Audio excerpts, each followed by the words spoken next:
Hi everyone, welcome to this episode of Strata Stories, where we share an owner's Strata story and ask an industry professional what everyone could have done differently to improve that experience. So here we go. Antonio's story is around his frustrations as cleaning and gardening standards decline in his building and his anger at discovering why the services have been reduced.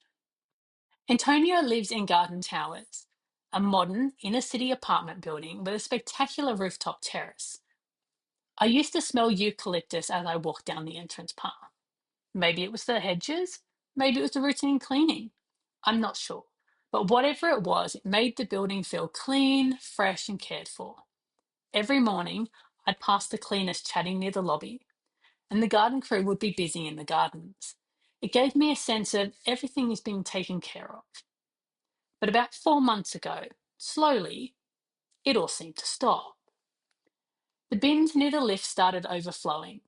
Not immediately, just a little more each week. The hallway corners collected dust. The hedges became a little less tidy. At first, I figured it was a staffing issue. Maybe the regular crew was on leave. But weeks turned into months, and the silence in the courtyard became deafening.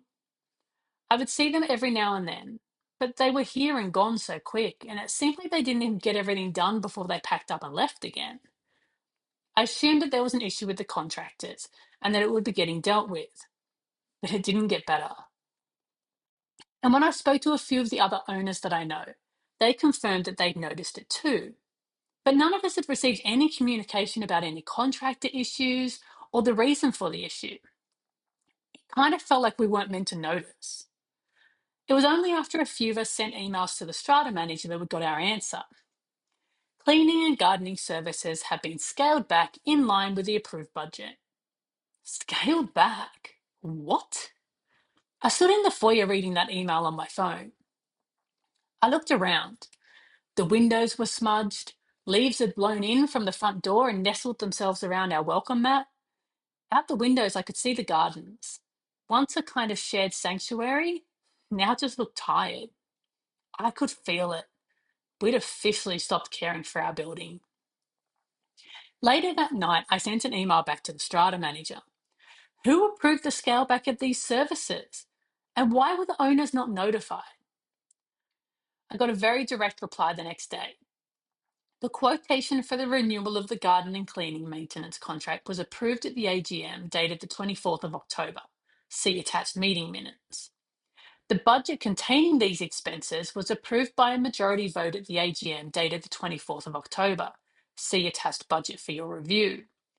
The contract hours have been reduced from 120 hours per month to the 30 hours per month.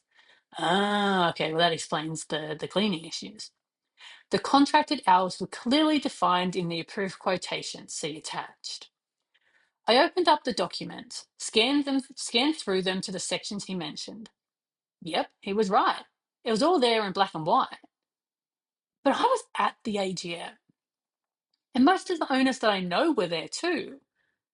I remember everyone voting yes, but I don't remember ever being told that the hours had been cut.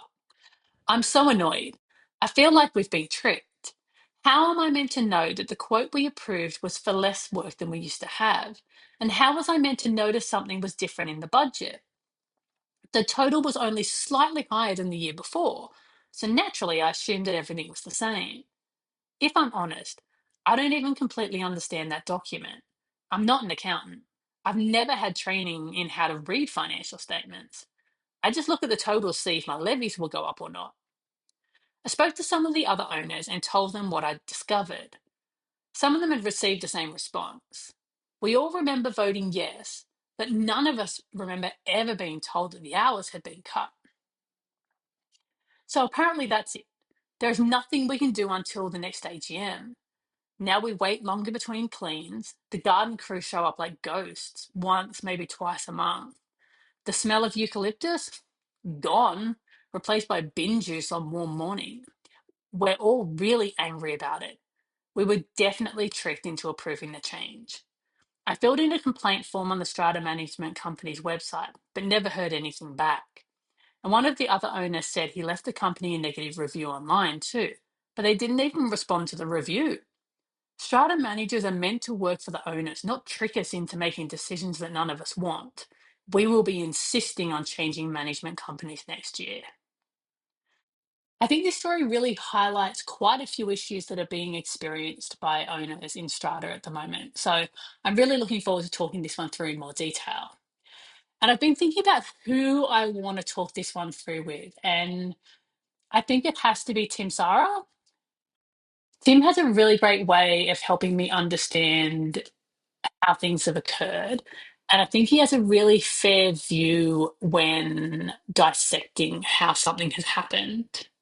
And he's been a really, really big advocate for the Strata Stories Initiative. So let's see if I can get him to join the call. Here we go.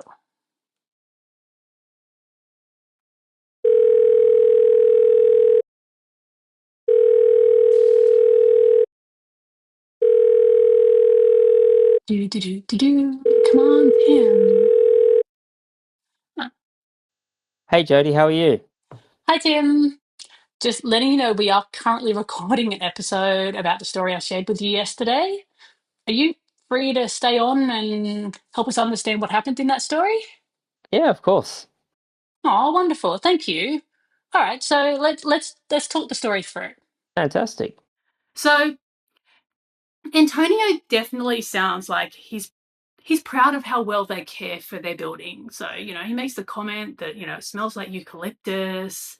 He says, it made the building feel clean and fresh and cared for. And, he comments about the cleaners and the garden crew. And, he makes that comment. It gave me a sense of everything is being taken care of. And that is really backed up by the fact that he actually notices, the differences when it stops. Like he goes on to kind of say, the bins near the lift started overflowing, the hallways, corners collected dust, the hedges became a little less tidy. So the fact that he even noticed those things, I think really highlights that this is an owner who genuinely cared for the building. He actually cared that the building was being maintained.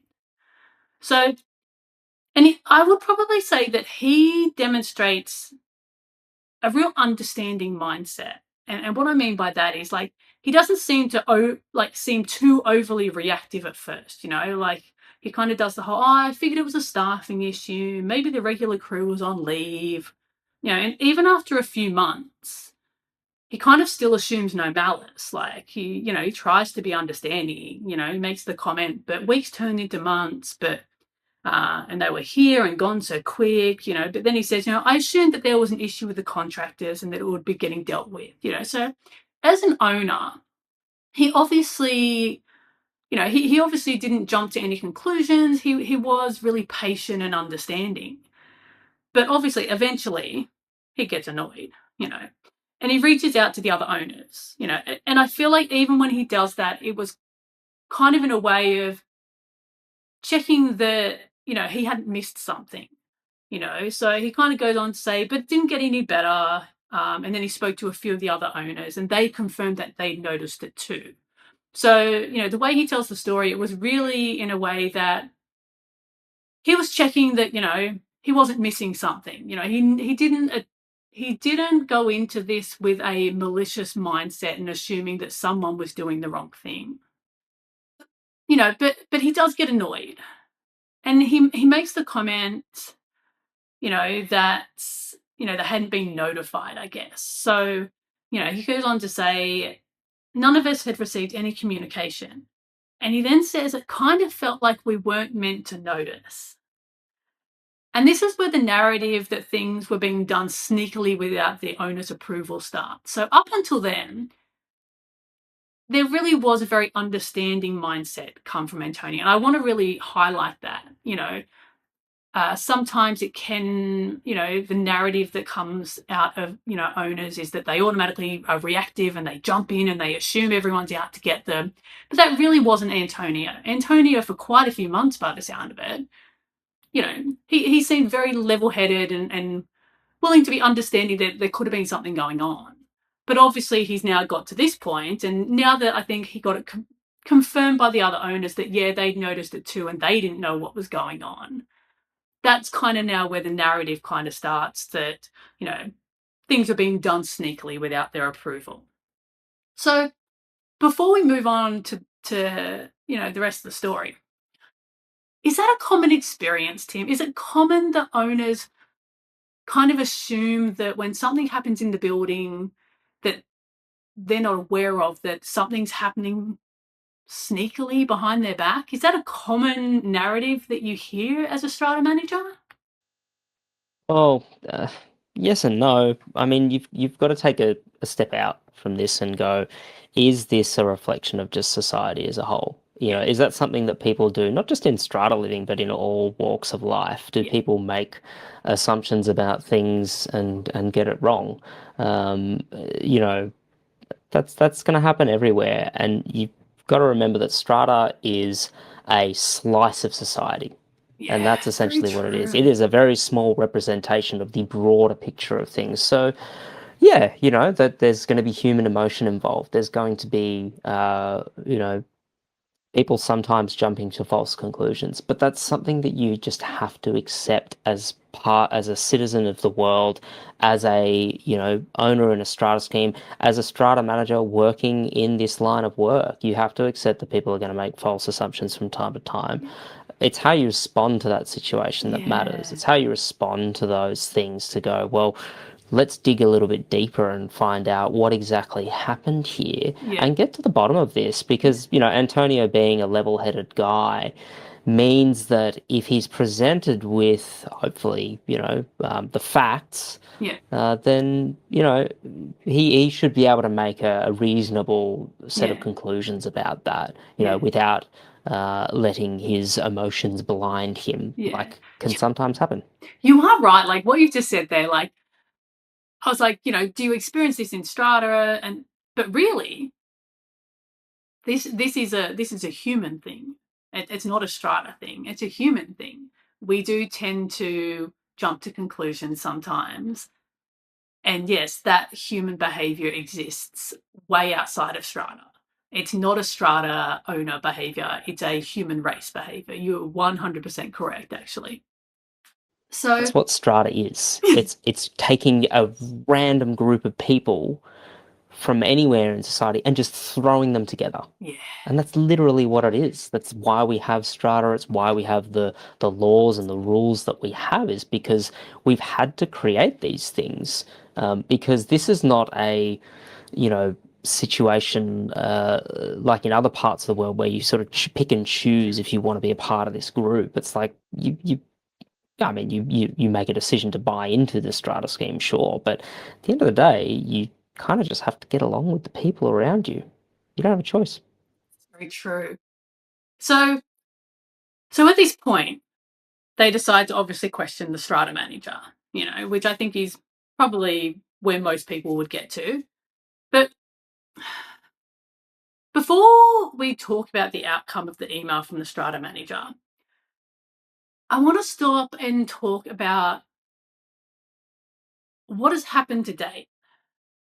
So, according to the story, it's now been a few months. And although he has kept an understanding mindset up until now, I'm kind of wondering, is this too long to not say anything? Like, in your experience, is this a common amount of time for an owner to wait before reaching out to their manager? Because I'm thinking of myself as an owner. I don't think I would have waited that long. I probably would have reached out to my manager long before a few months. Well, let's put it into perspective. So, if it was a burst pipe in the common areas, you'd notice it straight away, you'd report it straight away. That's fair enough. But if it's something like a slow decline of, cleanliness or services, are you going to notice that straight away? These are the things, if you weren't immediately aware that there had been a cut, you might not notice, for a while.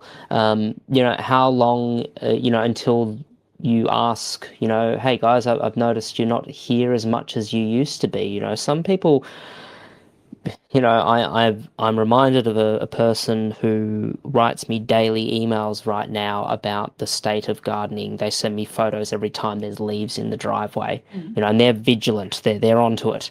Um, uh, Perhaps a little bit too much for their own good, but um, that's it's not the same as something just slowly kind of happening over time.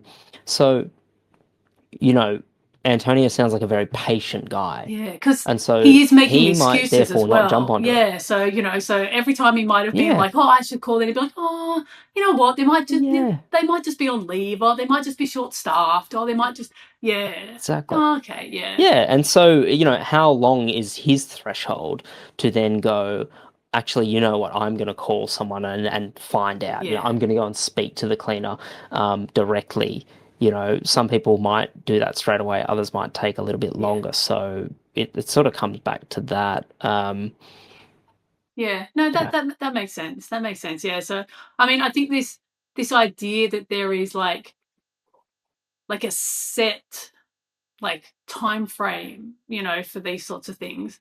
Really, again, humans, everyone's Mm. different. Everyone has a different tolerance. Everybody has more patience. Like some people have more patience, and some people are going to notice it more and it's going to irritate them more. And therefore, they're probably going to, contact and ask questions a lot earlier Yeah. than someone who maybe has a bit more patience or maybe just isn't noticing. You're right. So there probably isn't a Yeah. standard, what is the time frame an owner should have reached out about this.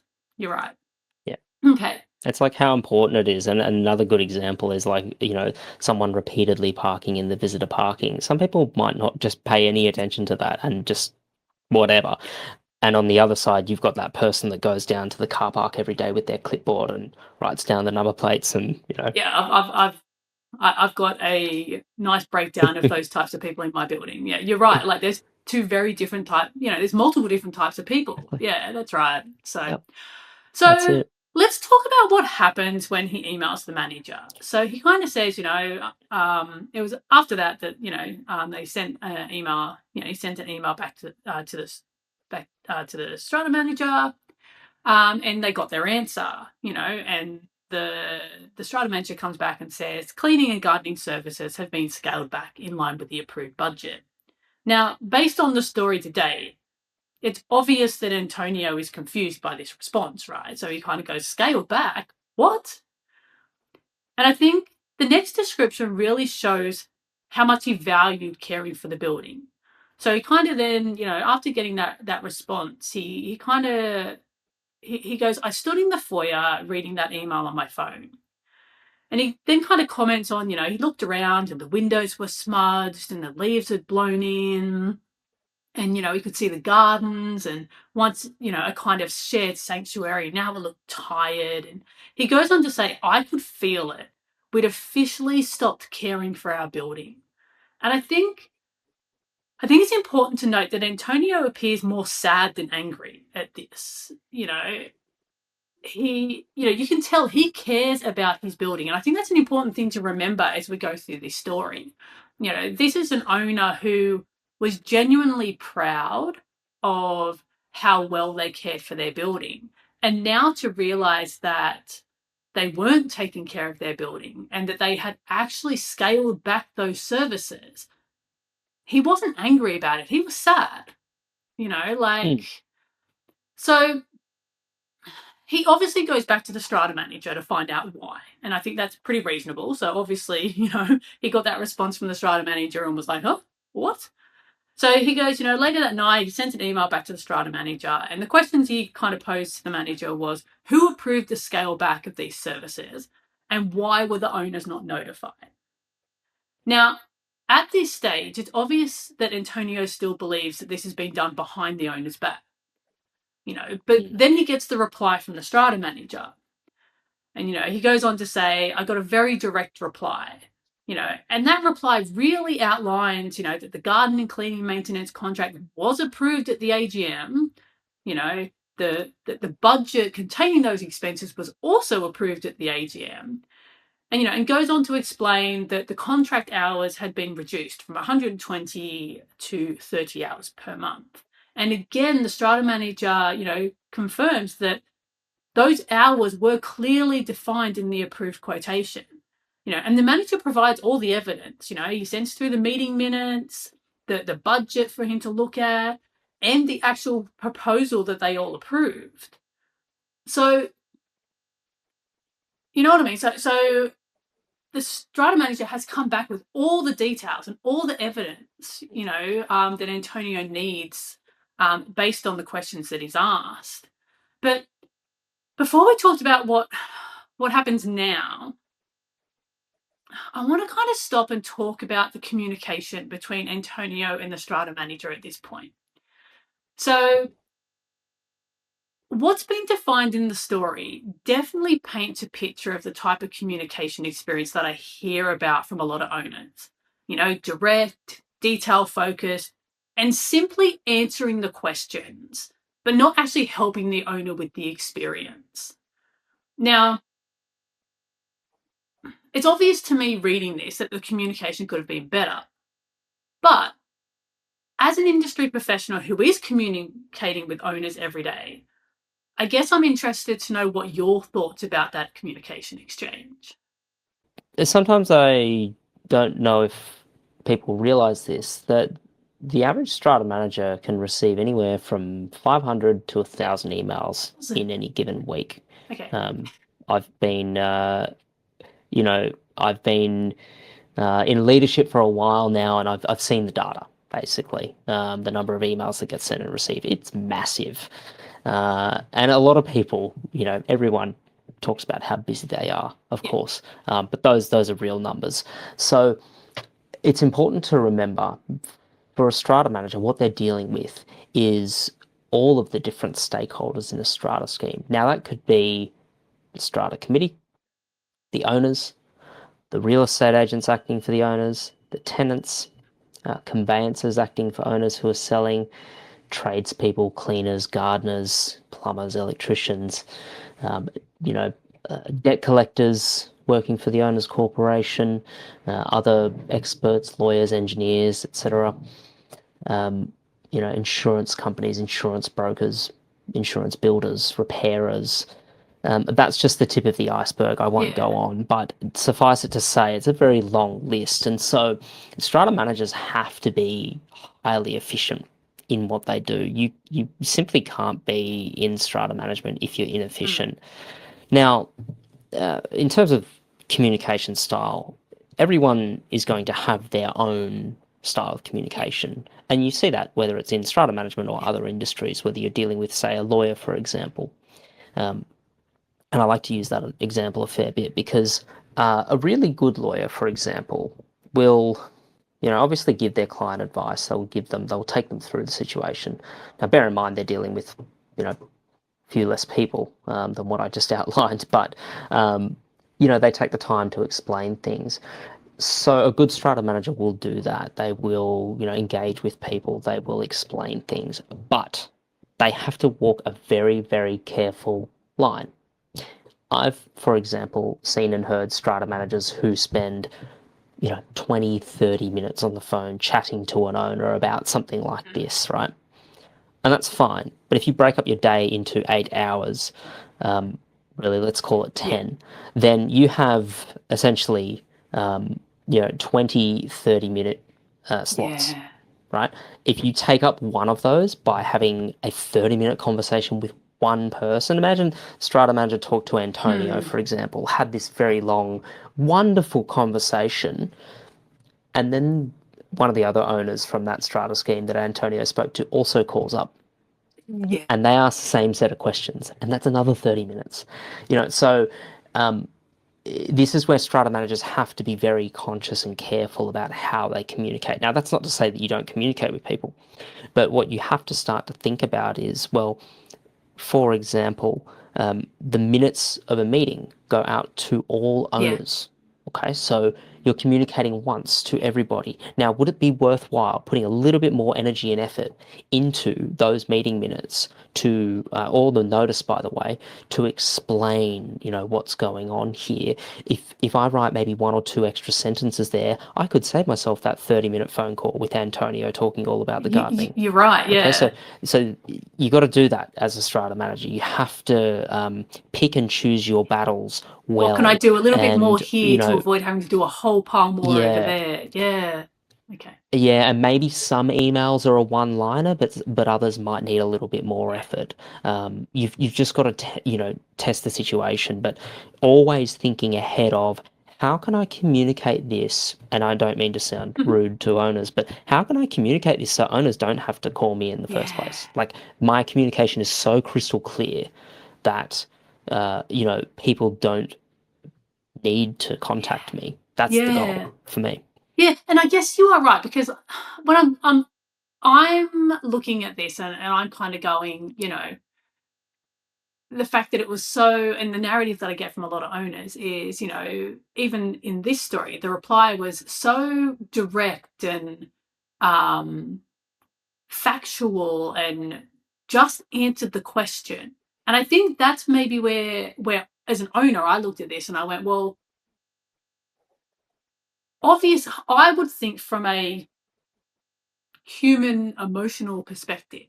Now, the strata manager at that point had two emails from Antonio. One kind of saying, basically questioning, who approved this and, why weren't the owners told? So at that point, the strata manager obviously knows that Antonio doesn't realize that they approved it, right? And then for him to then, or him or her, sorry, I shouldn't genderize strata managers, um, for them to then send through that really factual email, which I think was really important because it helped Antonio realize that in fact they had approved it. I think the fact that, again, that email stopped at, well, here's all the facts that prove it. This answers your question. It kind of means that there was no there was no point there at the end of that email where the strata manager addressed the experience that Antonio was having at the moment. So, yes, you answered all the questions, you gave him all the information that he needed to realize that his assumptions were actually incorrect. But there was that opportunity at the end of that particular email to be like, obviously, you weren't aware exactly what the outcome of that vote was going to be. And, except, if you have any questions further, please let me know, etc. You know what I mean? There was nothing there to, and as I like to say, there was nothing there that made this experience a we're in it together and I'm here to help you experience, and instead made it very much, well, you guys approved it, so too bad experience. Does that make sense what I'm saying, Tim? Like, that's the part of the communication that I think really could have been done differently. All it would have taken is an extra two sentences on the end of that email after all the facts, after the answering the question, just to put a little bit of a connection point, emotional connection point, to say, I understand the frustration you're having. I understand you obviously didn't realize that you guys had approved this. I'm here if you need more information. Does that make sense? Yeah, I think whenever you're reading an email, you've got to assess the tone of it, right? So, did Antonio, for example, express that he was agitated or frustrated by the decline, or did he simply just say, hey, I've noticed there's a client, could you Yeah. explain it? And then he got just the explanation, or was the tone of Yeah. the email kind of one where, using a bit of EQ, you could look at that and go, I need to do more than just answer the question Yeah. here. I think with any communication that we have, strata managers being professionals, um, you know, or to sort of sprinkle a little bit of, customer service in there, like to say, if there's anything else I can help with, just Yeah. let me know.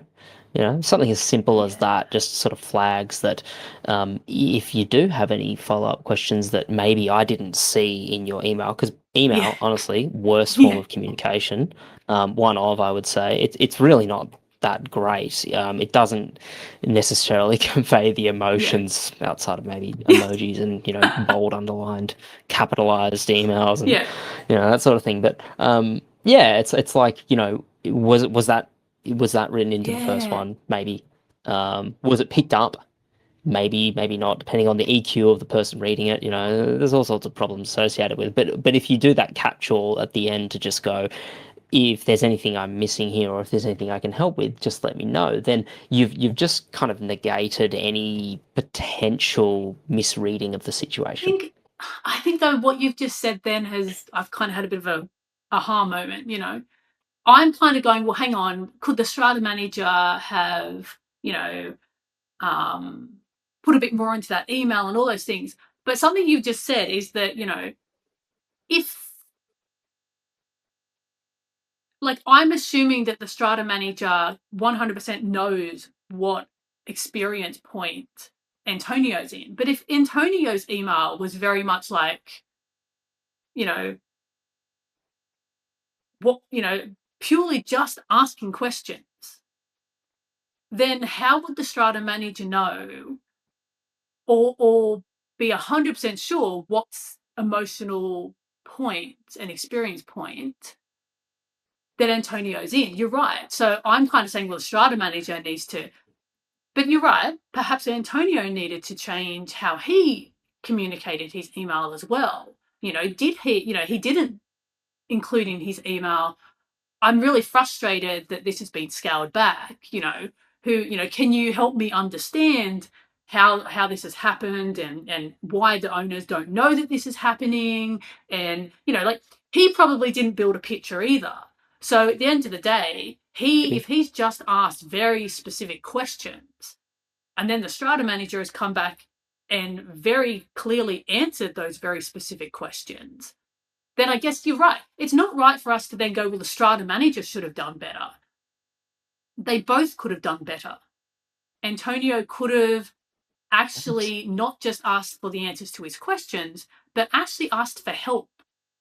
You know what I mean? Actually conveyed and explained what he needed from the strata manager to help him understand and navigate his experience. And then obviously on the other side, the strata manager could have read between the lines and gone, well, hang on, this guy's asking us, who approved this and why weren't the owners told? And the owners are the ones who approved it. Hang on, there's obviously a miscommunication here. He's obviously isn't Hmm. aware of what's happened and he wasn't, he might need a bit more information. He's, you know what I mean? Like, so I think you're right. It's easy for us as an owner on our side to go, well, hang on, the strata manager could have done better with their communication. But sometimes maybe so could we as owners. We could probably be a bit I think clearer, everyone yeah, can. in Yeah. what we actually want, like what our experience is. No, that's, Yeah. you know what? Yeah, I've I never think really thought I think about it like that. everyone can Yeah, I think it's communicate easy better. for us over here Yeah, to, everyone can communicate yeah, better. It's, okay, you know, but as long as you're patient yeah, with other people, look, we all miscommunicate at times. As long as you're willing to be patient with people, then you can easily yeah, resolve miscommunication. okay, Okay, yeah. All right. so Now, to Antonio's credit, he does concede quickly that the manager is correct. So he kind of says, I opened up the documents, and he scanned through them and he's like, yep, he was right. Like it was all there in black and white. So to Antonio's credit, he didn't debate the information he was given. Like he read through it, he saw what the strata manager was saying, and he was like, okay, actually, he's right. We voted yes to this. So, but this is where the story really, I feel like this is where the story really aligns with a lot of the experiences I hear from owners. Because at this point, the story really switches from did we make the decision to did we have the understanding to make the decision? Because Antonio then reflects back and he says, I was at the AGM, and he kind of says, most owners I know were there too. And that's when he kind of says, I remember everyone voting yes, but I don't remember ever being told that the hours had been cut. So this is where this frustration starts to build for Antonio, I think. And he doubles down on that narrative thing that things were being done sneakily, So that's where he reverts back to that comment of, I'm so annoyed. I feel like we've been tricked, and I think the next statement really highlights some of the reality of the owner experience around AGMs, especially around financial decisions. Because he goes on to say, how am I meant to know that the quote we approved was for less work than we used to have? And how was I meant to know that something was different in the budget? And he says, the total was only slightly higher than the year before. And he then says, and I assumed that everything was the same. And then he kind of confesses that, he doesn't even completely understand the document and that he usually just looks at the total to see if his levies will go up or not. And he even makes the comment, I'm not an accountant. I've never had training in how to read financial statements. So I think that really sums up a lot of the narrative I hear from owners when it comes to AGMs and navigating the AGM notice packet that we all get. So, in your experience, is that a common narrative that you hear from owners, those sorts of comments? Well, it's not exactly a topic in high school, is it? Learning all of this stuff. And yeah, I mean, I can't recall a time in high school, for example, where I was taught, how to read a balance sheet. Um, and I did business studies, so I'm pretty sure it wasn't in there. So yeah, there are going to be things that people don't understand naturally, and that's, I guess, the opportunity in Strata is, is this something that you want to learn about? Over the years, we've seen, when I first started, you'd go to an AGM, you'd be lucky if anyone showed up, and there might have been 5 or 6 motions on the agenda, and it was pretty simple. But over time, Yeah. things have become more complicated. And that's because we're seeing more and more people in society moving from, freestanding homes into strata living. Yeah. And, people are starting to get a bit more involved, and they're starting to, choose to do that. And that's a choice. Mm-hmm. I mean, not everybody has to get involved in their strata living. It's perfectly acceptable for some people to simply, sit back and say, look, I'm going to outsource this, you know, I don't need to learn how to mow a lawn if I choose to pay somebody to come and do that for me. Or it might be a skill that I choose to learn to, maybe I enjoy it, or maybe, it's just something I don't want to pay someone else to do. So that sort of thing happens all throughout life. And what we're starting to see more and more of is strata owners getting a little bit more curious about, oh, well, and I get my levy notice, but what sort of sits behind that? And so they start to read, the agenda Yeah. papers and the meeting minutes and the budgets and things like that. Now, are they going to understand it straight away? Perhaps not. And that's what Mm-hmm. you've got a strata manager there for, is to be able to, ask those questions, to be able to learn about these things. Now, does that mean that strata managers are going to give a personal one-to-one coaching session to every single owner and committee member and stakeholders that I just mentioned? No, it's Yeah. not really their responsibility to educate everybody about everything. It is Yeah. their responsibility to be educated about these things and to know it for themselves and to guide the owner's corporation as a whole through that process. What I would say to owners is there is a plethora of information online. So if they are curious about these things and they want to learn about it so they can make educated and informed decisions, not getting annoyed and frustrated and upset all the time because they don't know what's going on, Yeah. but rather, saying, okay, I don't know how this works. I'm going to now choose to learn that, so that I can get involved in this thing. If they want to, they don't have to. But Yeah. yeah, there's no use, complaining about things if you're not going to understand them first. Yeah. So, I mean, I'm going to be really upfront, Tim. Like, I still find my AGM pack a bit overwhelming. Mm, Now, I have training in reading financial statements, and in my career, I'm very familiar with navigating corporate meeting agendas and meeting minutes and all those things. But sometimes I don't feel like I understand what I'm reading in my AGM notice. So yes, I know how to read financial statements, and yes, I know how to navigate a meeting agenda. So it's not that I don't understand the structure or the format, but sometimes I don't actually understand the language that's in it. I don't actually understand what it's actually saying.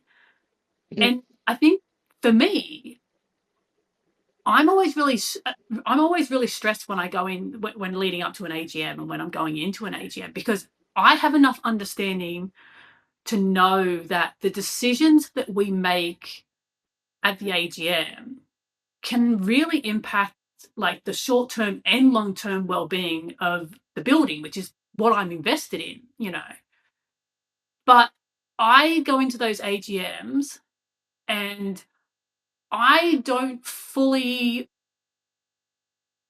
go in with confidence that I know exactly what it is that we're voting on and exactly what the outcome of that vote is going to mean for my investment. And sometimes I look around and I don't know if I'm the only owner who feels that way or if everybody else kind of gets it and I'm just the numpty sitting there going, well, I read the pack, but I still don't 100% understand if I want to vote yes or if I want to vote no, because I'm not 100% confident I actually understand what we're voting on. Like, in your experience, like, is that the common position of an owner, or am I just the exception to the rule here? Like, Well, I think there's a couple of issues at play there.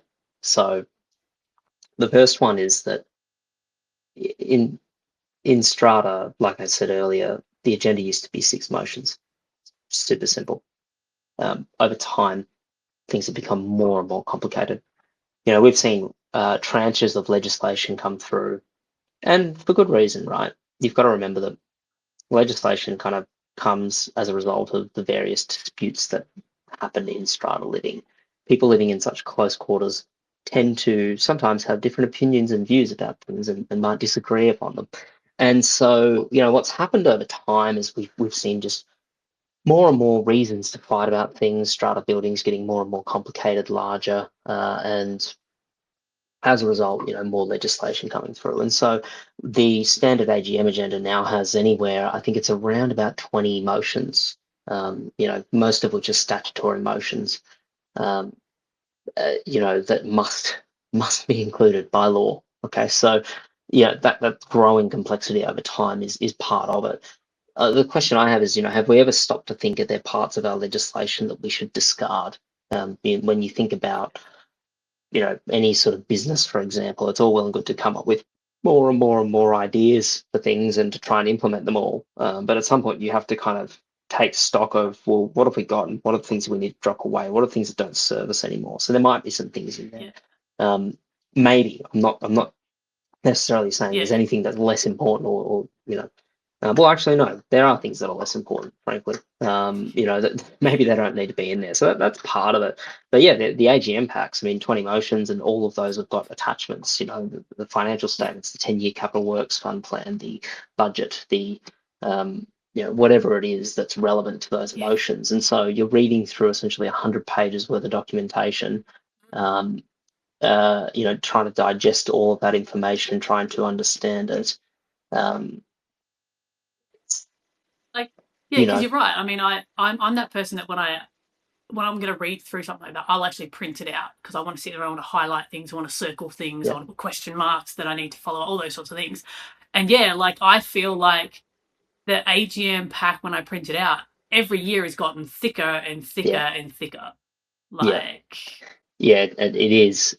So that's I think that's a big part of it.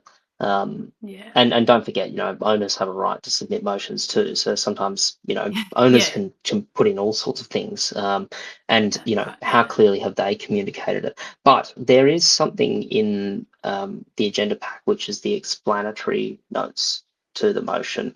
And this is the opportunity to Okay. explain what the motion is about, right? So there's really two common ways I see that happening. One is that people have picked up the various templates that have been written by the various lawyers who have very kindly, shared this information. So they might have given an AGM template out to strata companies, and strata companies have picked that up and they've used it, and it's got a very legalistic explanation of the motion. According to section blah blah blah of the Strata Schemes Management Act, this motion is required because of X, Y, and Z reason. Now, does that serve some people? Yeah, some people are super detail oriented and need to know that sort of stuff. But then there's people that aren't necessarily as legalistic in their thinking. Some people, you've got to remember, stratas, all walks of life. Some people aren't necessarily educated, you know. That's not a criticism of them. It's just a simple fact of, you've got to sort of have a communication style that caters to different types. And so for me, I think the explanatory notes to a motion are really the plain English explanation. The motion itself is usually very prescriptive, and it has to be. It has to be detailed. So there's an opportunity there to give the plain English version. This is what you're talking about. And something that I like to do whenever I'm running a meeting, for example, is, if I'm chairing a meeting, I'll often say at the start of the meeting, look, I'm not going to read out every single motion because we'll be here all night. What I'm going to do is give a very brief explanation. And I think it's over 400 AGMs in my career. So I've gotten it down to a bit of a script. But, what I say to people is, look, I'll read out, this motion number 1 is the minutes. And what we're voting on here is to accept them as a record of the last meeting. Just a brief explanation. So. You know what, Tim? Yeah. What you've just said there, right? Now, as you know, like I've worked for strata companies before, like not as in strata management, but in their marketing departments and things like that. And it is only just now made sense to me the difference between the motion and explanation note. Mm. So what you're saying is, because I've always kind of gone, well, one, why does the motion have to be so legal and stuff? And then if the motion's so legal, how the heck are we supposed to actually understand what that means? And what you've actually just said there, again, light bulb moment in my brain. The motion is written in that legalese complex thing because it needs to legally be It has to. correct. It's got to stand up in court. Yeah, but the explanation note, that's what's supposed to talk like a human.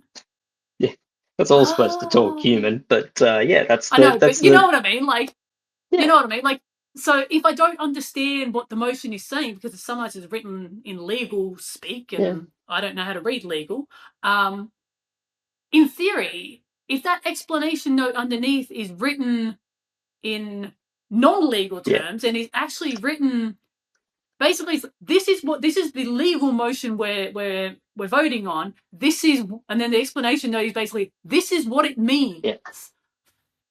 I've been in Strata for a while now. I've been in AGMs for a while, and do you know, it's only just kind of made sense to me why AGM agendas are so complicated for me. Yeah. And I'm going to say, because that explanation note, as you said, isn't always written simplified enough. So I'm thinking about experiences where the explanation note actually does not explain anything to me in a language that I can understand. But if it did, it wouldn't matter that I don't understand the legal terminology in the motion. Yeah, you can do just simple things like writing that plain English explanation. Or maybe you think about people's different communication styles. Some people are very detail oriented. Some people aren't. I'm not going to bother showing up to this meeting. This is ridiculous. So can you have like an executive summary, just like a one-liner that explains it? And then for those people who are not satisfied with that level of detail, can I then go into a bit more information for those people? And that's where you've got to think about some people, for example, communicate best when it comes to using pictures, graphs, colors, things like that. So there's a broad spectrum. You've again, you don't overthink it. I mean, how much effort are we putting into a simple motion to accept the minutes of the last meeting, right? But you can create templates and things like that. But yeah, it all comes back to communication and how do we do it in such a way that people have got enough information to make an informed choice. Which it sounds like the people at this meeting were not doing. They made a choice and they either were informed or they weren't informed, but something's happened here. Yeah, because I think this is where, because one of the questions I was going to ask is like, obviously, how were they supposed to know, right? But you've already answered that, because the motion that they approved, and they all agree that yes, they did actually vote yes to this motion, right? So where they should have known that it was reducing the amount of hours is that explanation note. So even if they didn't understand what was actually written in that motion for some reason, and if they then read that explanation note, if that explanation note had it kind of explained that it was going to reduce the hours, etc., they would have had that comprehension to be able to vote in a way they actually wanted to vote. Because obviously they didn't want, like it's quite evident throughout the story, the outcome is that they didn't actually want to reduce the hours. They didn't want to reduce the cleaning and the gardening. They just didn't actually understand what they were voting yes to. They were making a decision based on their limited understanding of the outcome. And is that maybe the way that, I'm just trying to think, because now I'm thinking, I'm the secretary for our buildings committee, and I've actually just received the draft agenda for our AGM that's coming up in a couple of weeks. Mm-hmm. And I'm just thinking to when I was reading through it the other night, and there was quite now understanding how the motion and the explanation note are supposed to actually work to help owners understand, to make an informed choice and vote on that motion. I'm now thinking through the draft agenda, and I'm like, especially like as you said, like not necessarily the ones for did we approve the previous minutes and all those sorts of things, but we've got a couple on our AGM agenda that are some reasonable decisions that we need to make financially and for long-term situations and maintenance and stuff like that in the building. So we actually have some reasonable decisions that I know how I'm going to vote, because I have the context behind it, right? Because I'm on the committee and we've been talking about this for a long time, trying to figure out which way we want to go, all those things. So I have the context to know how I want to vote for that motion, even though the motion, it's written in legalese, stuff. But I'm now thinking about the explanation note that we've got underneath that motion. I don't think that explanation note is going to effectively help the owners in my building vote on that motion with an understanding on what the outcome will be. Because if we vote yes, there's something that's going to happen, and if we vote no, something else is going to happen. I'm just thinking to myself now, that explanation note does not actually explain that. And is that maybe what's missing in our explanation notes? That really, the context of what will happen if you vote yes and what will happen if you vote no, because really that's what I need to understand as an owner. I need to understand, if the owners corporation votes yes, this is what it will mean, and if the owners corporation vote no, this is what it will mean, because I know that information for that motion, so I know which way I'm going to vote. But that explanation that is currently on our agenda doesn't actually explain that. So anyone any of our owners who vote yes or no, they're not really going to have any context as what the outcome of that decision is going to be for them. They are purely going to make that decision based on some waffly information in that explanation note. So we could possibly have exactly the same situation that Antonio's building's got, where owners are going to vote a certain way without really understanding what the outcome of that is going to be. We could end up in exactly the same. I'm now looking down the barrel of exactly the same situation that Antonio has. So this is really an important, like a mind moment for me. It's that it's really important right now that I go back to my Strata manager and I say, I don't think that explanation note explains enough. We need to change that explanation note to make sure that owners understand the outcome of their vote. Okay, look, so I mean, I guess there's a lot of missed opportunities here. So let's talk about how do we, kind of avoid those things, and that's what we should be thinking about at all times. Is okay, what are the potentially bad things that could happen here, and how do we avoid those? So step number one would be who wrote the motion in the first place, because owners have a right to submit motions, like I said.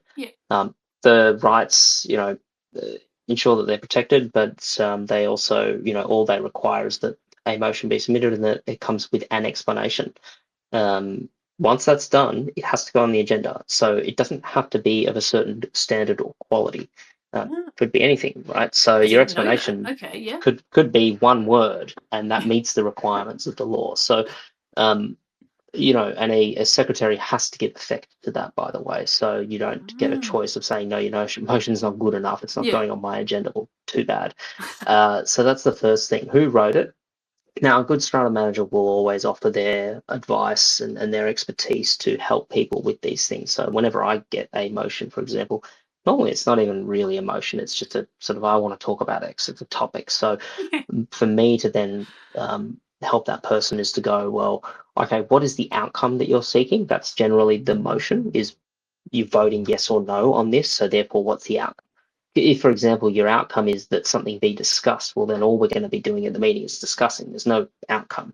So you need to be clear about what the outcome is. And you're right, the explanation of that is then the opportunity to then say, well, what are the implications here? Like, yes, we're dropping the cleaners hours from 120 to 30, which seems impossible, by the way, but anyway, somehow they've done it. But okay, what does that mean? It means cost savings, but a drop in quality. So, in simple terms, that's the first opportunity. I think the second opportunity is who's talking about these things at the meeting. So, like I said before, you don't necessarily explain every motion in a huge amount of detail, otherwise you'd be there all night and people get frustrated with you. So, does the chairperson, and again, who is the chairperson? Is it a Strata manager that's professionally trained at chairing meetings, or is it, the chairperson of the committee who maybe they don't have the expertise and the training, to do it as effectively as another person might do? Or maybe they do. Maybe they've got a brilliant corporate background and they've chaired lots of meetings, or they're a public speaker or something. But are they the person to explain it? No, not necessarily. The chairperson's there to run the meeting, to facilitate discussions and things like that. So they might actually, for example, say, well, I've got this motion here, but I'm going to, call upon the person that submitted it to explain it in a bit more detail and actually give that person the floor to then talk about it, because that person is the person that put this initiative forward and therefore knows more about it. So, that would be the second missed opportunity I think we have in this situation.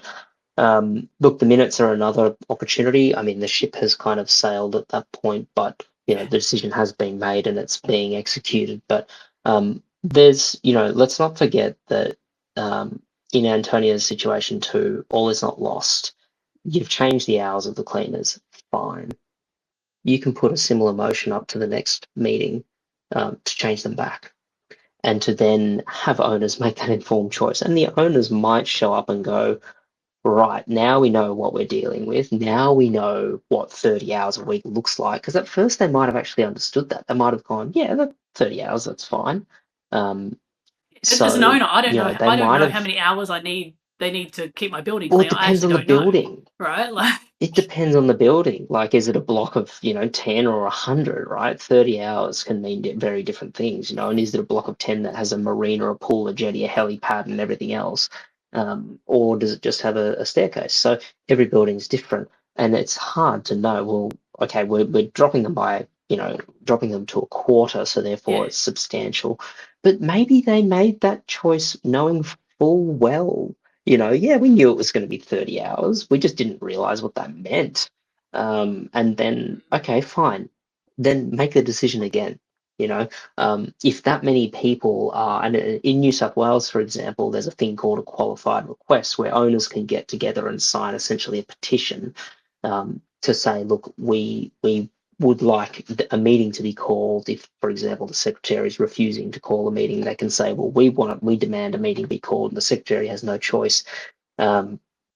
Then, and they can petition that and say, well, we want these motions on the agenda. We feel really strongly about this topic. We're not going to wait for the next AGM, or, we're not happy with the decision the committee's made and therefore we're taking charge. Wait, Then they can do that. Tim, you're saying, hang on, sorry, boom, moment.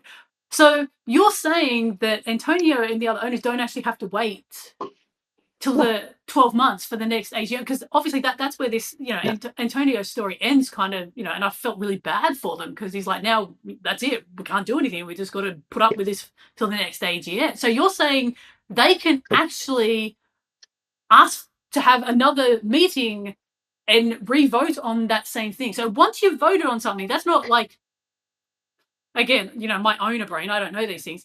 I have always run with the assumption that you vote on something at the AGM and then that's it. You can't, like, the owners can't come back and re-vote on that. I thought that was like case closed, like in court, right? Why not? But then again, I'm just thinking, I've just said like, but in court, but you can actually go back and you can appeal.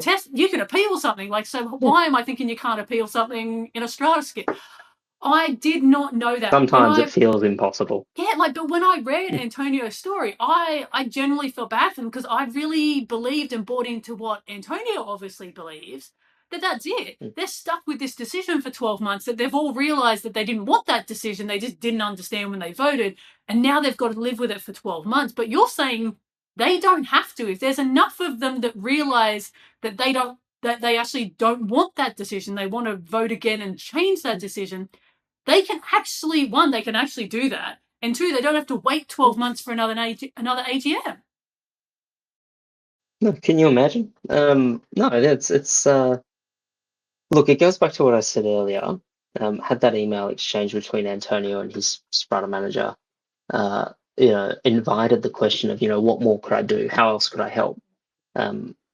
What if we'd identified at the time that something else needed to be done, then that would be the advice, right? It would be to say, look, as an owner, first of all, you have a right to submit a motion.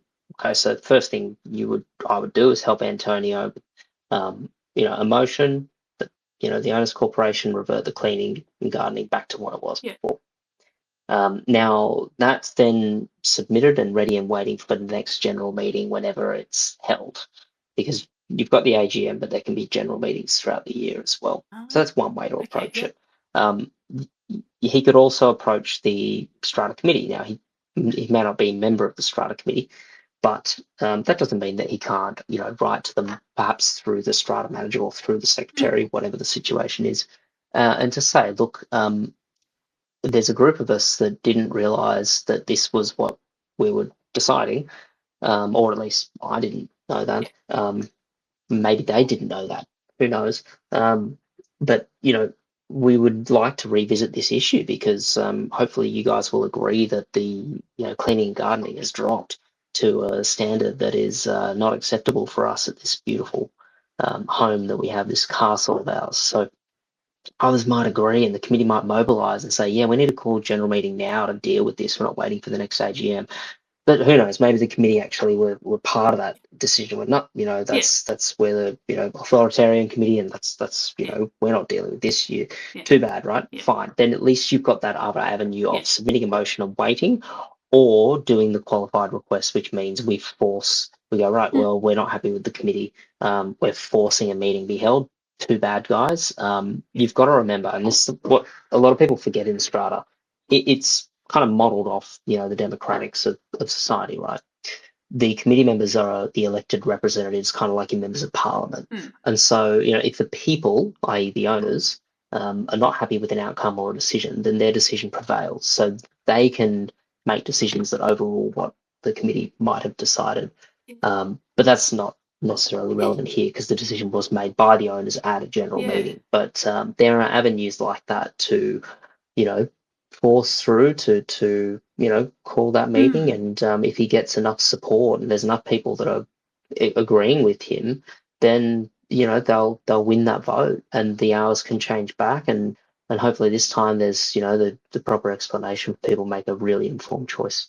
Interesting, isn't it? Like, you're talking about all of that, and all of a sudden, I'm kind of having that moment where I'm like, we forget that Strata is actually just a group of people deciding how to live together and how to look after their building. Like, we do forget that this is just a group of people who can make decisions and change their mind, and you know what I mean? Like, because it seems like such a complicated, structured, process driven, all this stuff that as an owner just feels like I have no idea what's happening. It's overwhelming and all those things. We forget that the whole purpose of an owner's corporation is just to figure out how to live together the way we want to live together. Like, we're actually supposed to work together. So if there's a bunch of owners have all of a sudden realized, oh, we didn't understand what would happen if we voted yes to this.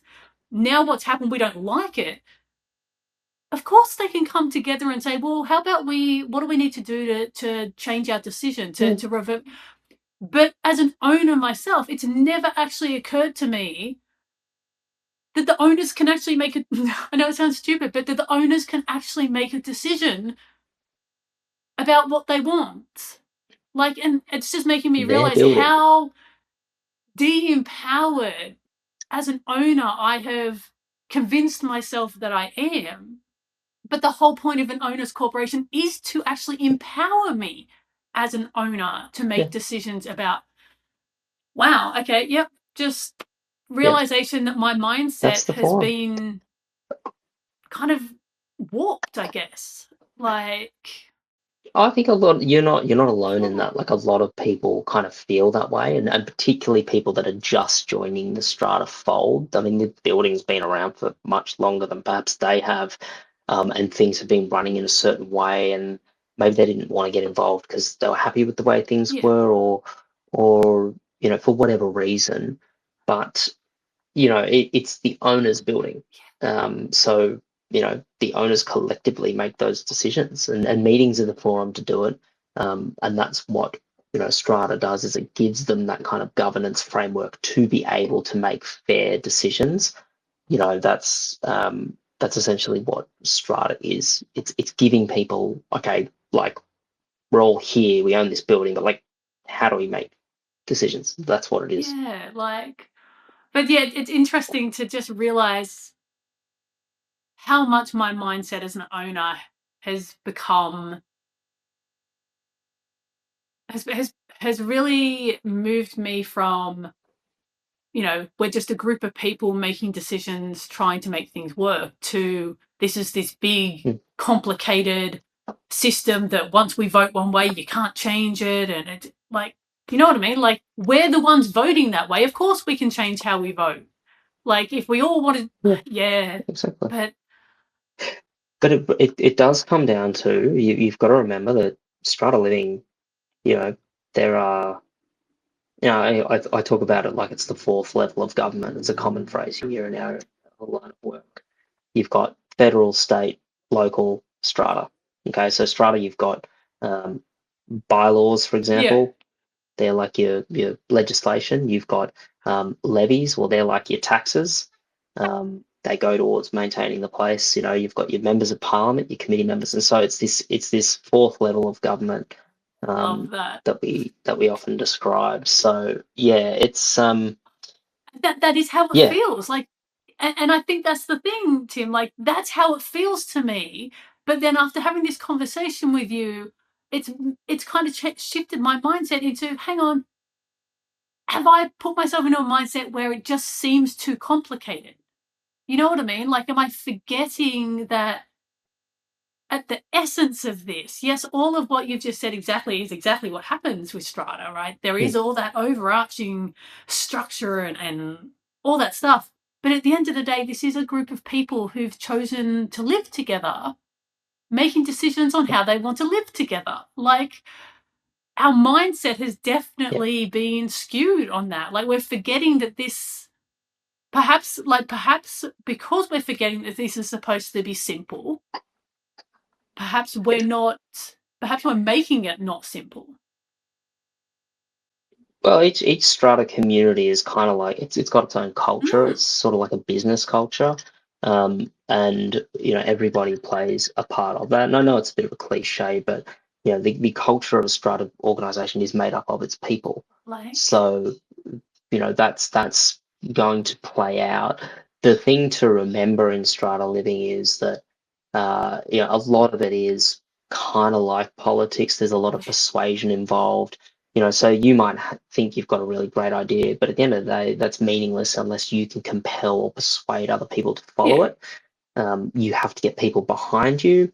You have to be able to, sometimes argue with people about things. You might not always get your way, and I think that's something owners do need to remember at times is that yeah, you're one vote amongst however many. Like, yeah, yeah, it's like if I vote for, a certain politician and, they don't get elected, well, okay, I've just got to accept that, that's what the people wanted, not necessarily what I wanted. And that can be a bit of a sore spot for some people in Strata because they, it is, yeah, they own a I home was sort gonna of say within that. And it's so for hard. most people, Yeah, it is hard because for most people, you want your home to be kind of your little slice and um, you don't want to have to compromise on certain things, right? I mean, even in a typical, Torrance title house though, for yeah, example, I mean, a family has to compromise on certain things. A husband and wife might, decide on the paint color and have a robust discussion, right? But it's much at a much smaller level. Whereas Strata, you've just kind of expanded yeah, that out. Um, so yeah, there's going to be look, you're going to get let down sometimes. yeah, That's the harsh reality of it. But generally speaking, you know, um, people can be aligned, but look, there can be all sorts of things in strata buildings. There can be factions. There can be, the group of people that want to keep the costs down, and then the other group of people that want to, spend money on making the building look really great and get that, if you invest in it, it's going to improve the asset and things like that. But those things can happen even within a building, and you've got different sort of subcultures that are happening. The larger the building, the more that yeah. tends to happen. The smaller the building, the less it Yeah. happens. Oh, just as I said, like, just mind blown to realize that I was very much like Antonio. I just thought they were going to have to wait 12 months. And even then, like, I wasn't sure that they'd be able to re-vote on something that they've already voted on. Like, it's amazing as an owner how much we convince ourselves of how big and complicated the situation has to be. And we do tend to forget that we can actually affect change too. We get to make decisions. Like, we are actually an owners corporation. Like, as a group, we Yeah. decide things. Like, yeah, and it's interesting though because now I'm thinking about now how am I going to go into my AGM in a couple of weeks, like, and I feel like this conversation has changed my mindset a little bit, like, because as I said, I usually Mm. go in just not really feeling confident that I know what we're doing. You know what I mean? Like Mm. I've read the Yeah, it's AGM, understandable. like and like I know the motions we're voting on and stuff, but I feel like I feel like we could probably I could probably be better prepared. And what I mean by that is now understanding what do I really want to know to be able to make an informed choice on every one of those motions. Now having it in my mind that, like, what I want to understand is what will happen if I vote yes and what will happen if I vote no. All of a sudden, just that phrasing in itself has changed how I want to prepare for my AGM. Like, I'm going to go back and read the agenda, and I'm going to go through and I'm really going to highlight for each of those motions, if any of them I don't understand and I don't have that clarity on what will happen if I vote yes and what will happen if I vote no. And then I'm actually going to go and ask my strata manager, so that when I walk into that AGM, I'm confident that I understand what the outcome of my vote will be. Obviously, if everyone else, if it gets approved, right? And I don't think I've ever walked into an AGM like that before. So yeah, I'm kind of interested now to know what that will feel like as an owner, to feel very certain of myself that I understand the outcome of my vote and how that changes how I feel at the AGM. Because a lot of the time, as an owner, because I don't feel like I understand what the outcome will be, sometimes I feel like it's not within my control. And I think sometimes as an owner, if you don't feel like the outcome of the votes are within your control, it's kind of easy to not take accountability for the outcome of them. Does that make sense? Well, what you're describing is it's commonly known as the victim versus the hero. And so, to give a brief explanation, it's the victim mindset is one that focuses on what has happened to me. They sort of look at things as everything happens to them, life happens to them, versus the hero who will have maybe something bad happen to them, or happen, I should say, and they instead decide to ask themselves the question, okay, it is what it is. What am I now going to do with that? We don't control the things that occur or things that happen to us in life. And I'm a big believer in Stoic philosophy around that. So we don't control what happens to us, only how we respond. And so what everyone can start to do, I think, more of taking a step back from the strata for a second, is to think about, well, how can I control my destiny a little bit more?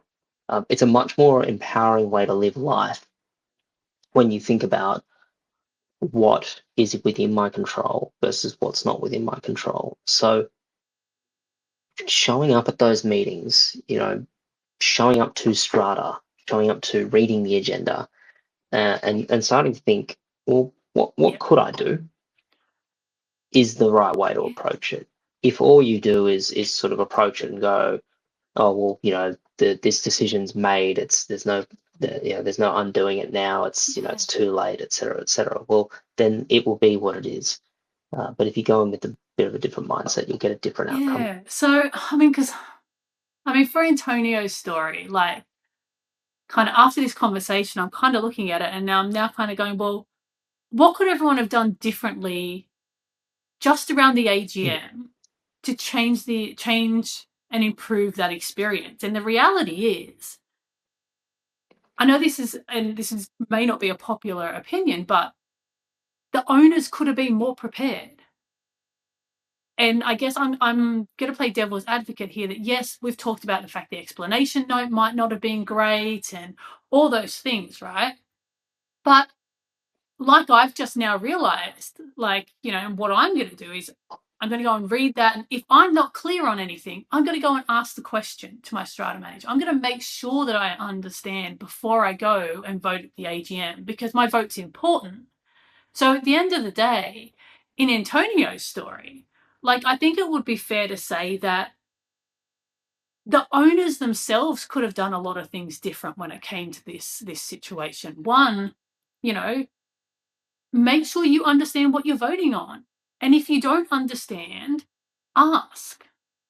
And ask until you get the clarity of understanding. Because if they had all read the AGM agenda ahead of time and had read that motion and gone, wait, there's no real clarity here as to what this means if I vote yes and what this means if I vote no. And they had gone and asked their strata manager. Now, at no point in this story has their strata manager seemed like the sort of person who wouldn't have been happy to give explanation. If anything, I mean, they seemed very detail orientated in their response when they have responded to Antonio. So if Antonio had gone to the strata manager after reading the AGM notice, before the AGM happened, and said, hey, I'm not really sure, like, you're asking, I mean, I'm assuming the motion would have been something like, approve the new proposal for, cleaning and gardening services. If they had then read that explanation note, it was like, I'm still not 100% clear what what the outcome of this is going to be. Go to the strata manager. Hey, can you explain to me why we're voting on this and what's going to happen if we vote yes and what's going to happen if we vote no? And the strata manager would then come back in the very detailed, factual way that the strata manager was communicating earlier in the story, and said, if you vote yes, we will, the hours will be dropped down, to this, from this many hours to this many hours. If you vote no, the hours will remain at 120 hours. But let's be honest, one of the outcomes of that probably would have been, but your levies will go up, right? Because Antonio made the comment that he just looked at the financial statement and went, well, it's only raised a little bit from the year before. So obviously, I would make the bold assumption that they had decided to scale down the cleaning and gardening services to compensate for other increases in expenses. You know what I mean? So yes, one of the outcomes might have actually been, if you vote no to this and you want to remain on the existing amount of hours, one of the outcomes of that might be that the levies will need to go up by whatever percentage, right? But if Antonio had known that, the reality is, if he had known that, he might still have actually voted to reduce the hours. You know what I mean? But he would have done so with, but they made an informed choice. He would have understood the outcome. It would have made such a difference. Exactly. Yep. And that's the source of his frustration, is, had he been able to make an informed choice, or even if he had had the opportunity to understand it, and maybe he lost the vote, but at least he would have known what was about to come, and could have managed his own expectations accordingly, to go, right, okay, well, we lost the vote, now the cleaning's going to drop. Again, now what next? Do I start to document this and then show up to the next meeting and go, hey guys, this is what you voted for, this is what we're now getting, allow me to persuade you once more. I think what we all ought to do really is just approach Strata with curiosity. And whether that's, and I'm saying that to Strata owners, to Strata managers, to everybody that's involved, it is to always approach it with curiosity. Even after 15 years in this line of work, there are still things that I don't know, and that's why I love doing what I do. But for me, it means that I should always approach things with curiosity. If I don't know something, then I want to learn about it. And I think if we could all do that, then we're going to get more informed owners, we're going to get more educated decisions going on, and then we will find brand new problems to talk about, because then we'll get more and more people showing up to meetings and more opinions, and there'll be new challenges that come with that. But that's where I see things are headed. Is right now we're in this space of people are starting to engage with the Strata process. And that's creating a lot of discussion, which is healthy and it's good. And then as we kind of progress in the future and more people involved, Strata meetings are going to become like town halls and things like that. And we're going to have to evolve as time goes on. We cannot simply rely on the techniques or the skills that we had 10, 15 years ago when there were 6 motions on the agenda. We've now got video meetings, we've now got different ways of voting and things like that. So if we're not going to evolve in terms of our communication, then people are going to still struggle. It's interesting because everything we've just spoke about, and then I'm looking at like the last section of Antonio's story, and where he's saying we're all really angry about it. We were definitely tricked into approving the change, and making like stating that he filled out a complaint form on the Strata Management Company's website, and one of the other owners said they left a negative review online as well, and and then he kind of ends the story by saying, Strata managers are meant to work for the owners, not trick us into making decisions that none of us want. We'll be insisting on changing management companies next year. And now, having had this discussion with you, and I'll be honest with you, Tim, like when I originally read this story, I was 100% Team Antonio at the end of this story. I was like, yeah, you know what? Like, that just sucks. Like, it sucks for them. And, they need to get a new Strata management company that's going to, that's going to be there and help them make these decisions better and all those things. I was Team Antonio, right? But after our conversation, I'm now kind of going, well, really, if the reality is, even if they change Strata management company and Antonio and the other owners don't change anything in their behavior, they could still end up in exactly the same situation, because the new Strata management company are going to do exactly the same situation. You know what I mean? Yes, you might get a Strata management company that is writes a better explanation note or all those things, right? But at the end of the day, if Antonio and the other owners are still not going to make sure they understand and comprehend the outcome of their decision, then the situation would reoccur. At the end of the day, changing Strata management companies is not going to be the silver bullet solution for what's happened in this building. It really does have to be a little bit on the owners. It has to be a little bit on Antonio to actually make sure they understand the outcome of their decisions when they are given that vote at an AGM. So, I mean, as I said, I was full-time like Team Antonio, but after having the conversation with you and then reading this end bit of the story, I think how I feel about it has changed as someone who was on Team Antonio, but also as an owner myself. I think I've had a little bit of a moment where I'm like, I probably need to be a bit more responsible as an owner before I turn up to my AGM and before I cast my vote and before I impact a decision that could impact the entire building and the entire investment of my entire owners corporation. Perhaps I haven't been a diligent enough owner and taking my responsibility of my vote carefully enough. Does that make sense? Like I'm starting to realize that I could do better as an owner at an AGM. And I think the reality is I think Antonio and the other owners could do better as an owner at an AGM, which is mind-blowing for me that I come out of this conversation kind of going, owners need to do better, because that's usually not the narrative we come to. We usually come to the narrative that Strata managers need to do better. Well, don't beat yourself up too much, Jody. We all make mistakes. You know what I mean? Like, look, I think look, there's a lot we don't know, right? So let's be mindful of that too, right? We don't know the intricacies of the situation here. I mean, it's pretty bad, for example, that they didn't respond to the complaint. The last thing you want to be doing is having your reputation damaged online and just ignoring that. Particularly if you can present the facts in such a way. That's well, actually, here's what happened, and that's not the full story. But I think to not respond or to give a delayed response is not probably ideal. Definitely fueled the issue for them. You know what I mean?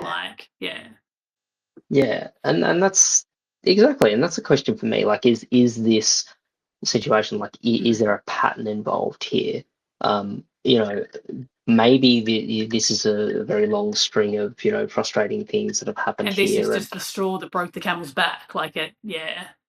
Yeah, maybe, and maybe there's other things that have gone wrong here. Maybe they do need to change, but not things are not always as they seem, and that's why I say go into these things with curiosity first, not the assumption that sometimes can occur, which is associating whatever's happened in the strata scheme with the strata manager, because they can be two very separate things.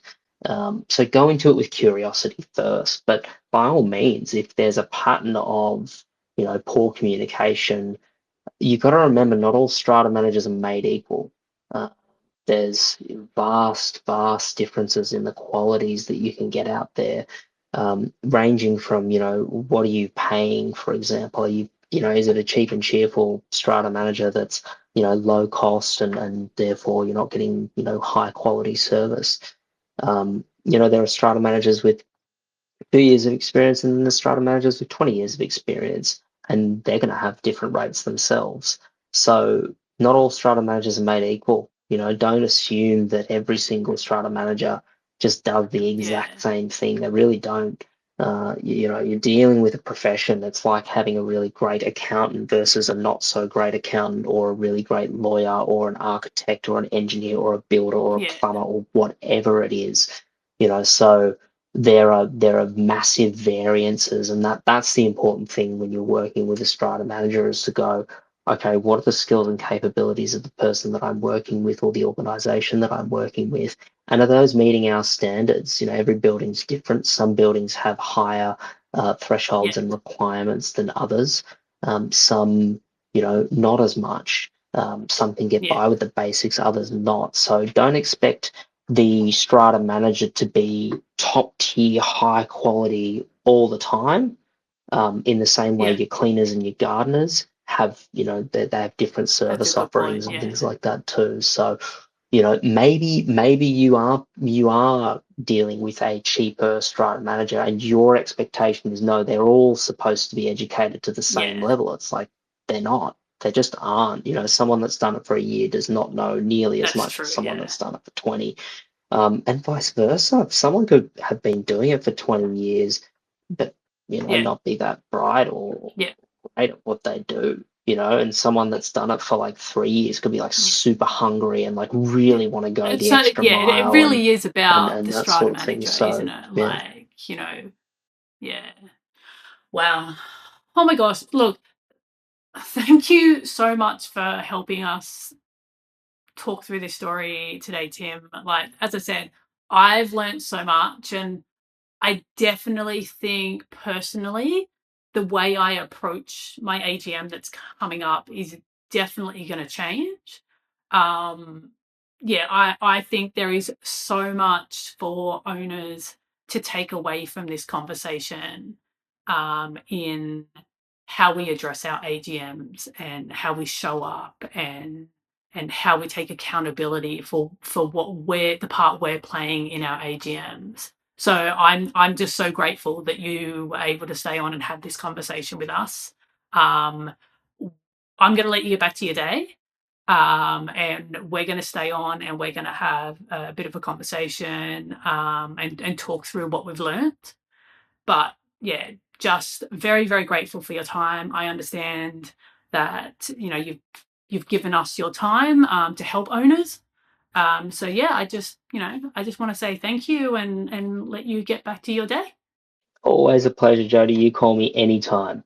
Wow. So I definitely learned a lot about a lot of different topics during that conversation that I thought I had a pretty good comprehension of, but after that conversation, I kind of realized that I didn't. And I definitely think that after the conversation with Tim, I think my perspective on how I approach my AGMs have definitely changed. I think that's definitely going to change my behavior, which is amazing, right? So just wanted to take a moment to sum up what we're taking away from that conversation, because there was a lot to take away.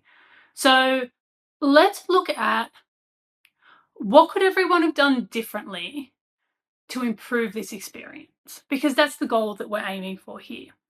So let's do this across both the strata manager and Antonio. So let's start with the strata manager. So I think the first point for the strata manager has to be offer help plus information.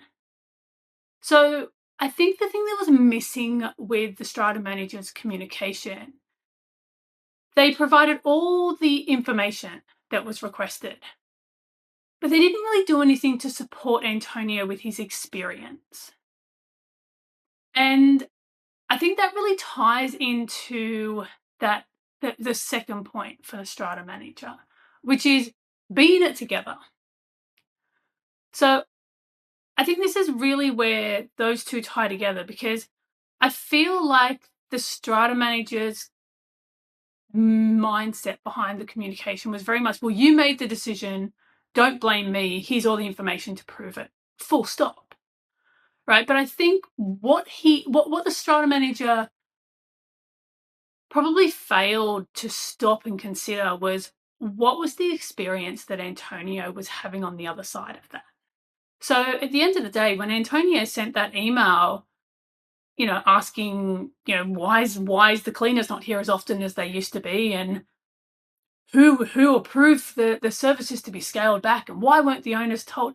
That's a pretty good indication to the Strata manager that Antonio doesn't realize that they actually voted for this, right? So just trying to understand and think what's happening on the other side of that email, to understand that obviously Antonio was confused and unhappy about the outcome.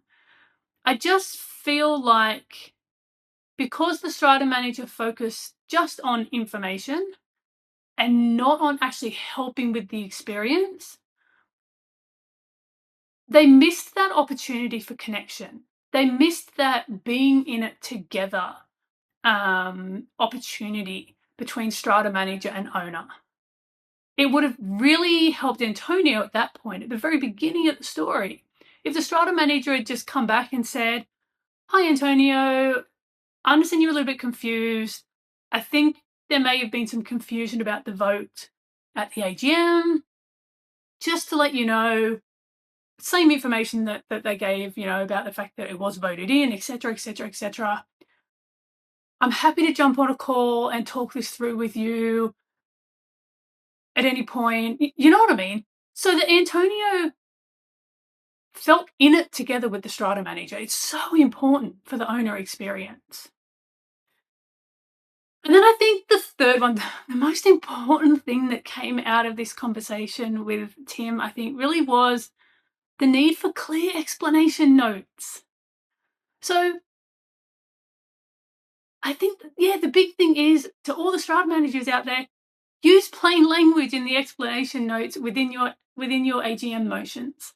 So I understand now, after talking to Tim, the motion has to be written in legalese. It has to be written in a way that will hold up in court. But the explanation note is supposed to be the polar opposite of that. The explanation note is the opportunity to ensure comprehension of what's being voted on. It's the opportunity to talk human to human language rather than legalese. And I think what was probably highlighted from my conversation with Tim is the importance of that explanation note really defining the impact if you vote yes and the impact if you vote no. And I think this is probably one of those communication activities that probably would benefit from the mindset of the random person on the street test. So when you look at that explanation note, if you were to hand that explanation note to just some random person on the street, would they be able to understand what they're voting on, what the outcome of that vote could mean for the building? And if a random person on the street can't understand it, it's probably not explaining it correctly. It's not explaining it enough. Because as Tim explained, that's exactly what Strata is. It is just a group of random people with different levels of academics and life experience and Strata knowledge, all thrown together. So that explanation note needs to be so simplistically written that you could hand it to anyone on the street and they could understand it. So then let's move on to Antonio. So I think the first point for Antonio in terms of what Antonio or / an owner could have done differently to improve the experience was, I think the first one has to be assume no malice. So Antonio did really go into those the communication with the strata manager, assuming that they were being tricked, assuming that something dodgy had happened. But I think it's really important as owners that we start our communication from a neutral position. And I know that's hard when you're annoyed and frustrated, but if you start a conversation with your strata manager where you're accusing or attacking, let's be honest, no one is helpful when they feel attacked. We're defensive when we feel attacked. So if we start our communication with our strata manager, always assuming that they've done something wrong or they've got, that they've tricked us or whatever, we're probably not setting a tone for a helpful response. And then I think in line with that as well, the second point I think has to be communicate your experience. And what I mean by that is paint a picture. If you yes/no questions will receive yes/no answers. But a story gets engagement. So use emotive words.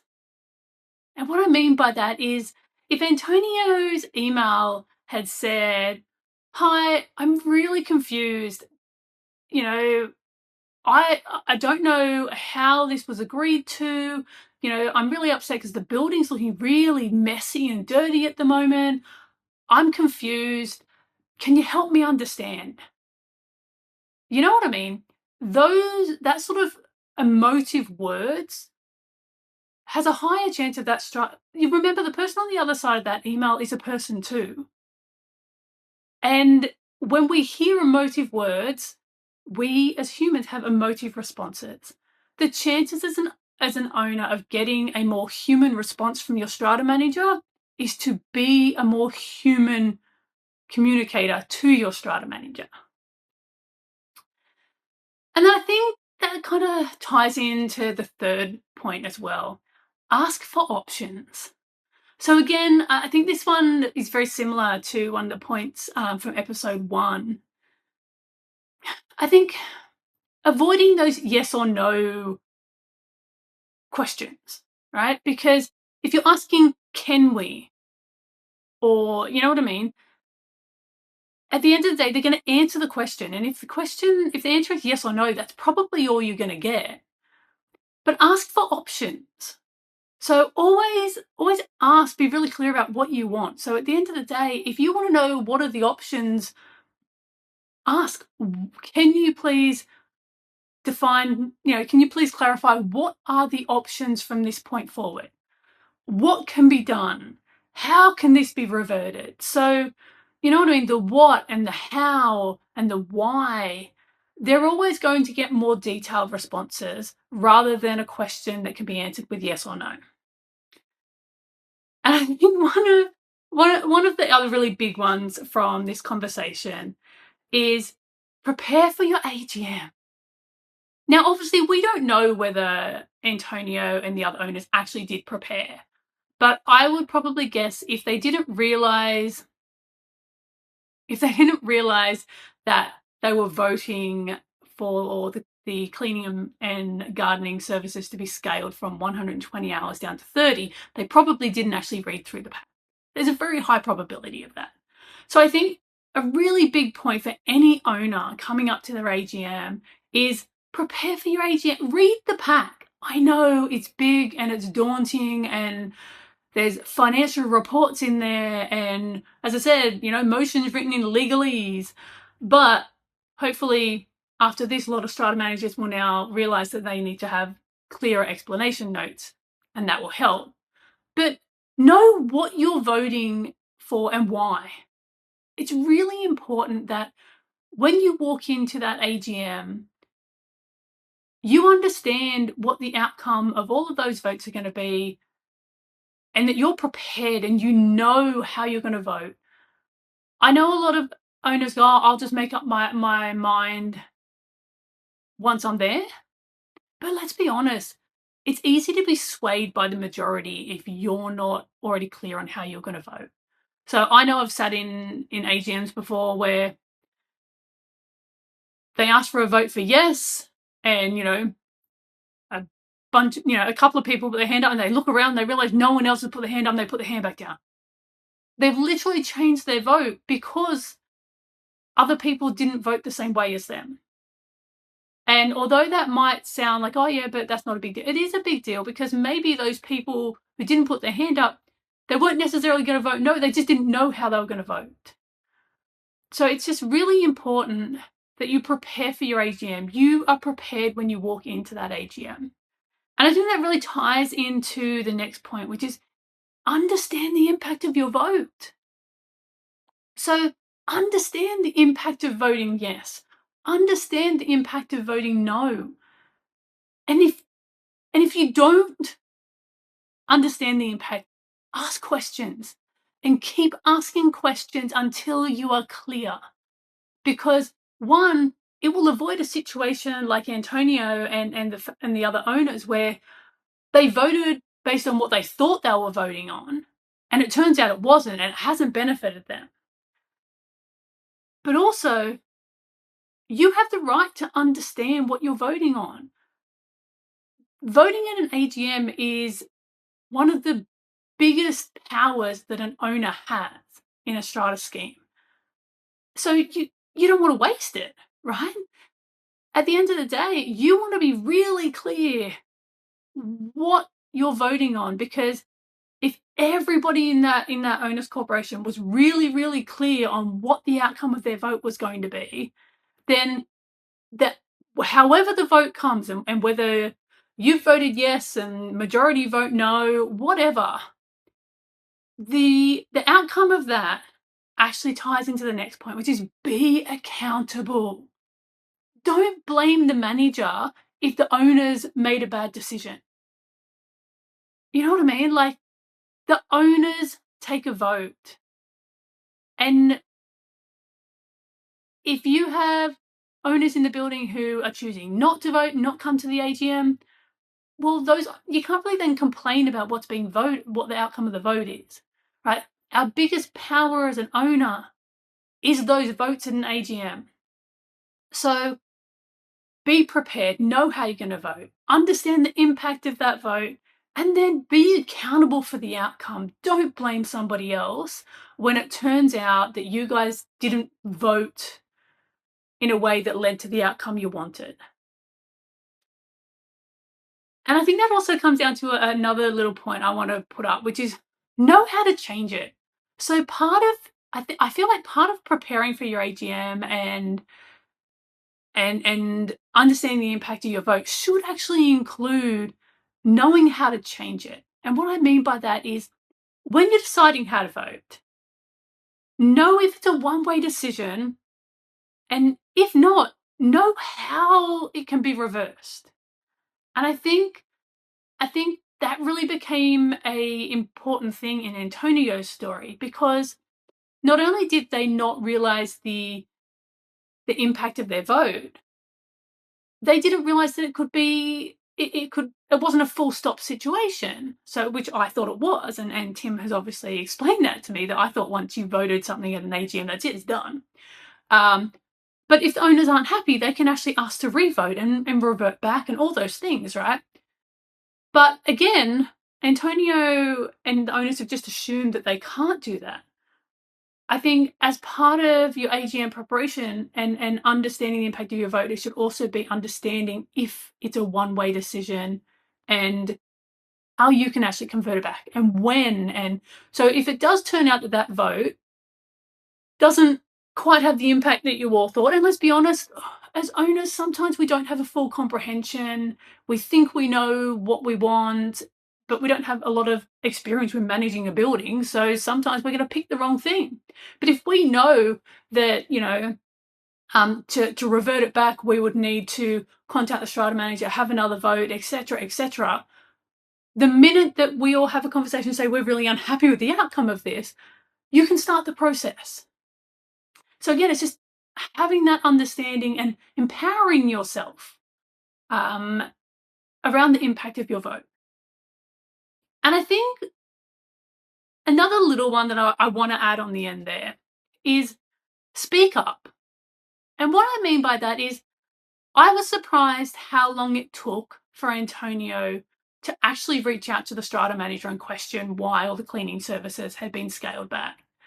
And I think the conversation with Tim triggered something in my brain a little bit to kind of go, we do tend to do the whole, oh, maybe people are on holidays. Oh, maybe it's going to get fixed. Maybe they already know. And I think it's that, probably talking from personal experience, but I think I worry about being a bit of a Karen, like the whinger, like always pointing out all the little things wrong around the building. But the reality is, your strata manager's usually sitting off in a building somewhere. They don't know that there's a slow build-up of rubbish somewhere. They don't know that there's a particular corner that the cleaners are not getting the cobwebs out of. At the end of the day, speak up. Reach out to the strata manager. Hey, just wanted to bring this to your attention. Let me know if you need more information. Sometimes the strata manager is going to be like, oh, wow, thanks. I didn't even know that was happening. You know what I mean? Like, it is our building. And it's okay to raise our hand and say, something's happening and I'm not happy about it. I just want to check that someone knows that it's happening. And I just think that's an important little point that came out of this. So after going through all of those, I just want to do a little reminder that a single change of behavior, so just one of those things on those lists, could have completely changed this experience. So what that means is, for all the Antonios out there and all the strata managers out there, you have the power to change this story. So try it. Pick one, try it out, jump over to socials and share how you go. And I want to remind everyone again, this isn't the end of the conversation. It's the beginning of the conversation. So we learn, we try, and we continue the conversation. And if this continued conversation across social leads to new learnings, we will put a link in the description below for an update episode. Now, personally, my learning goal from this episode is definitely going to be better prepared for my AGM that's coming up. So I really want to make sure I understand the impact of my vote. And as I said in the conversation with Tim, there are some motions in that AGM that I'm not really clear on, if I'm honest. And I wasn't going to get clear on it. I was just going to be, I was kind of like, yeah, I guess I'll probably vote this way. But after this episode, after this conversation with Tim, it's become really apparent to me that I need to understand the impact of my vote, because it is using my power. And if I vote a certain way, I need to be accountable for that. So I'm going to spend a bit of time and figure out, how do I be more prepared for my AGM? Now, I'll keep you updated on my progress across our socials. You'll see that there's already a few learning update videos that have gone live from our last episode. So, as always, hit the subscribe button so you see when new episodes and new stories are released. But mainly, thank you for coming on this journey with me. It's been really helpful to me already, and we've got so many messages from other owners that it's been so helpful for them.